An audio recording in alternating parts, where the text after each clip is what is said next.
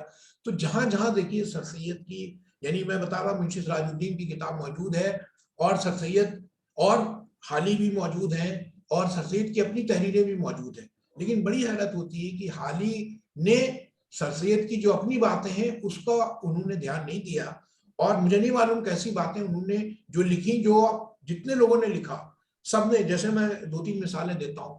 سر سید حالی نے لکھا کہ سر سید کے اجداد جو تھے شاہجہاں کے عہد میں آئے. ظاہر سوانح کے حوالے سے بہت معمولی سی بات ہے، لیکن جو سوانح پہ کام کر رہے ہیں ان کو معلوم ہونا چاہیے. یہ حالی نے لکھا. اس کے بعد جتنے لوگ ہسٹورینس ہیں ہمارے، چاہے وہ اطہر عباس صاحب ہوں، جتنے لوگ ہیں، سب نے زیادہ تر لوگوں نے یہی لکھا کہ سر سید کے اجداد جو تھے شاہجہاں کے عہد میں آئے. اس سے پہلے 1885 میں جب کرنل گرام کی کتاب شائع ہوئی ہے، اس میں لکھا کہ اورنگزیب کے زمانے میں آئے. یہ کتاب جب شائع ہوئی تو اس کا ظاہر ہے اس پہ تبصرہ بھی شائع ہوا کرنل گرام کی کتاب پہ، اس میں تہذیب الاخلاق میں بھی شائع ہوا. اس کو تو میں نے نہیں دیکھا، لیکن علی گڑھ انسٹیٹیوٹ گزٹ میں ضرور شائع ہوا، جو میری نظر میں میں نے دیکھا. اس میں سر سید نے اس کا ذکر نہیں کیا کہ صحیح یا غلط. لیکن سر سید کی اپنی تحریر جس کا میں ذکر کر رہا تھا، رسالہ خیر خواہان مسلمان نہیں، 1860 میں شائع ہوا، اس کا پہلا ایشو. اس میں پہلے ایشو میں ان لوگوں کا ذکر ہے جنہوں نے 1857 میں انگریزوں کا ساتھ دیا، جن مسلمانوں نے. تو شروعات کی انہوں نے اپنے خاندان کے لوگوں سے، اور پہلا جملہ ہے دیکھیے رسالہ، وہ میرے اب تو ہر جگہ اویلیبل ہے، خدابخش لائبریری نے، عابد رضا بیدار صاحب نے اس کو شائع کر دیا. تو اس میں لکھا ہے کہ میرے اجداد، حالی نے لکھا، انہوں نے، سر سید نے لکھا میرے اجداد جلال الدین اکبر کے زمانے میں آئے. تو دیکھیے حالی نے جو بات لکھی اس کا کوئی ثبوت نہیں، سر سید نے جو لکھا اس کا کوئی ہسٹوریکل پروف نہیں. لیکن چونکہ ان کے خاندان کا معاملہ تھا تو یہ ہو سکتا ہے بات صحیح ہو. لیکن میں نے پھر علی مغلس پہ، قدوائی صاحب یہاں موجود ہیں، علی مغلس پہ اطہر علی صاحب کا کام ہے، میں نے ان کی کتاب دیکھی. تو سر سید نے ایک حوالہ دیا تھا، ان کا نام تھا دوست محمد شاہ، ایک دوست محمد کا ذکر کیا اپنے خاندان کے بزرگ کا.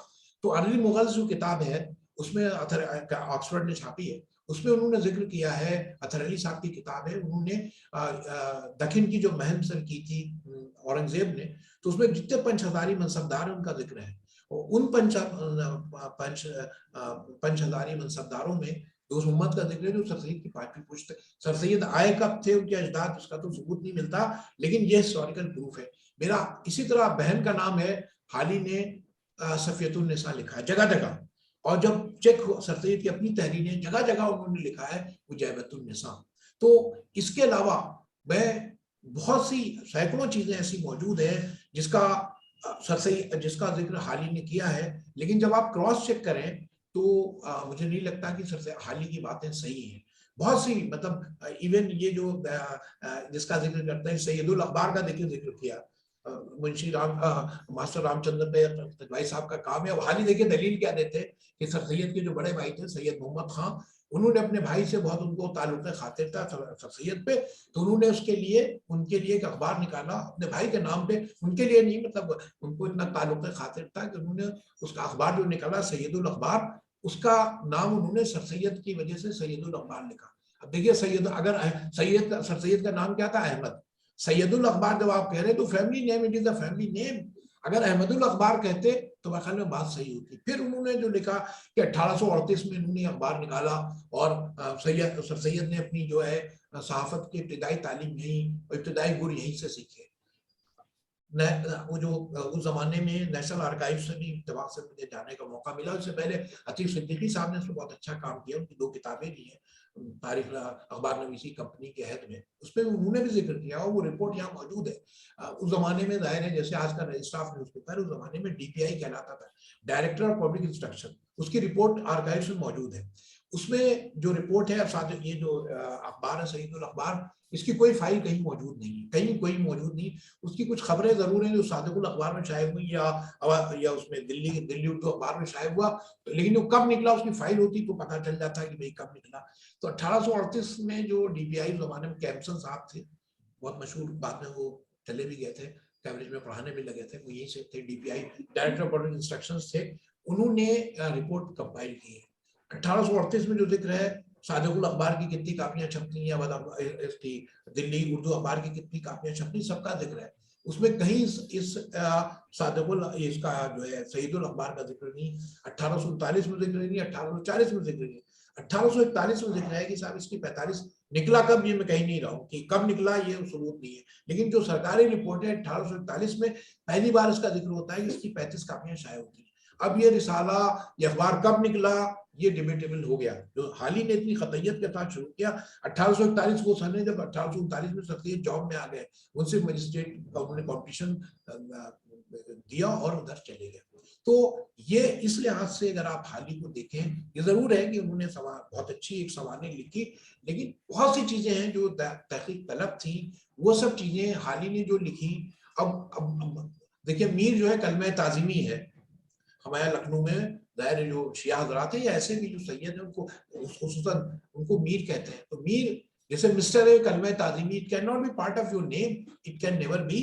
اب وہ میر کو کہتے ہیں میر سید محمد متقی، سید کی کسی پشت میں، اب ہر جگہ بچوں کو پڑھایا تھا میر سید محمد متقی، ان کے خاندان کا ظاہر شجرہ میں خطبات احمدیہ میں بھی ہے، علی گڑھ میں وہاں مزار میں بھی لکھا ہوا، اس میں کہیں میر کا یہ پریفکس یوز نہیں ہوا ہے۔ تو یہ سب بہت سی باتیں ایسی ہیں اگر آپ اس کو تحقیقی نقطہ نظر سے دیکھیں تو مجھے نہیں لگتا کہ حالی نے جو سوانح کے حوالے سے باتیں کہی ہیں وہ ہسٹوریکل جو ایویڈنسز ہیں وہ ان کو حالی کی بات کو انڈورس نہیں کرتے۔